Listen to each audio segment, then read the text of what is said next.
இமாம் சுயூத்தி ரஹ்மத்துல்லாஹி அலைஹி மௌலூதுகளை பற்றியும் அவங்களும் கிட்டத்தட்ட ஒரு 500 வருடங்கள் 600 வருடங்களுக்கு முன்னால் வாழ்ந்தவர்கள்.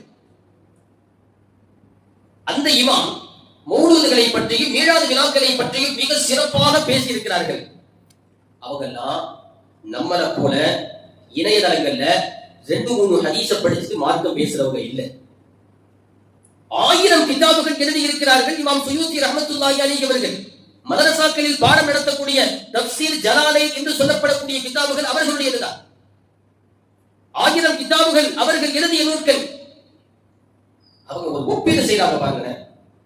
நபி பிறந்த இரவு சிறந்ததா அல்லது லைலத்துல் கத்ருடைய இரவு சிறந்ததா என்று ஒப்பிடுகிறார்கள். நாம சொன்னா என்ன நடக்கும் பார்த்தீர்களா? குர்ஆனிற்கு எதிராகவே இவர்கள் பேசுகிறார்கள். எவ்வளவு ஒரு மட்டரகமான ஒரு மார்க்கத்தை கடைபிடிக்கிறார்கள் பார்த்தீர்களா என்று பேசுவார்கள். இது நான் பேசுனது இல்ல, அவங்க பேசுறது. அவங்க பேசுனதை நான் சொல்றேன். ரசூல் ஸல்லல்லாஹு அலைஹி வஸல்லம் பிறந்த இரவு சிறந்ததா லைலத்துல் கத்ருடைய இரவு சிறந்ததா? உங்ககிட்ட கேட்கிறேன், எது சிறந்ததுன்னு கேட்டா நீங்க என்ன சொல்வீங்க? யாராவது சொல்லுங்க.